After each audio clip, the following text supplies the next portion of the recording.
ఒక రోజు ఒక తండ్రి మక్కువతో బహు ఇష్టముతో ఒక కారు కొనుక్కున్నాడు. ఆ కారు కొనుక్కొని అల్లారు ముద్దుగా ప్రతిరోజు కారు చూసుకుంటాడు, కారు తుడుచుకుంటూ ఉంటాడు. వాళ్ళ అబ్బాయి వచ్చి వాళ్ళ నాయన ఏదో పని చేసుకుంటూ ఉంటే ఒక స్కెచ్ పెన్ తీసుకొని ఆ కారు మీద పెన్ తో ఏదో రాశాడు. అది తండ్రి కాస్త చూశాడు. రేయ్ గాడిద, కారు ఇప్పటి వరకు శుభ్రంగా నేను కడిగి తుడిస్తే దాని మీద పిచ్చి గీతలు గీస్తావేమిట్రా అని చెప్పి కారుకు సంబంధించినటువంటి ఈ స్పానర్లతో కూడినటువంటి మోట్ ఉంది, ఆ రెంచు తీసుకుని తిన్నగా ఆ కుర్రోడు మీద గీశాడు. ఆ రెంచ్ వచ్చి ఆ కుర్రవాడి నొసటను తగిలింది, కుర్రోడు పడిపోయాడు. పాపం ఇది వాస్తవంగా జరిగిన సంఘటన. గబగబా వెళ్లి లేపాడు, స్పృహ కోల్పోయాడు. అదే కారులో తీసుకుని హాస్పిటల్కి వెళ్ళాడు. అయ్యా నా కొడుకును కాపాడండి, నా కొడుకును కాపాడండి అని ఏడుస్తున్నాడు.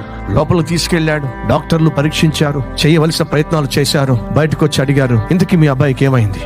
అయ్యో కోపముతో నా చేతిలో ఒక వస్తువు ఉంటే దాన్ని విసిరేశానయ్యా, అది వాడికి తగిలిందయ్యా. సరే ఇంతకీ నా కొడుకు ఎలా ఉన్నాడు? డాక్టర్ అంటున్నాడు, పాపిస్తోడా, కొడుకును ప్రేమించడం చేత కాకపోతే నీలాంటి కొడుకు ఎందుకురా? ఏమైందయ్యా? నీ కొడుకు నీ కోపానికి బలైపోయాడయ్యా, చచ్చిపోయాడు.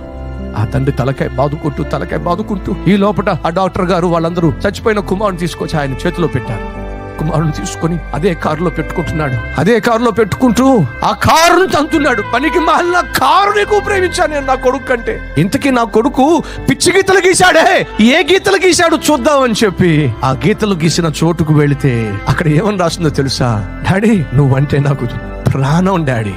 ఆ మాట చదివినప్పుడు ఆ తండ్రి గుండెలు పగిలిపోయినాయి. అయ్యో నా కుమారుడు నన్ను ప్రాణంగా ప్రేమించి ఆ ప్రేమను ఏదో చక్కగా రాసే ప్రయత్నం చేశాడే, అలాంటి కొడుకునే చంపే. Download ShareChat.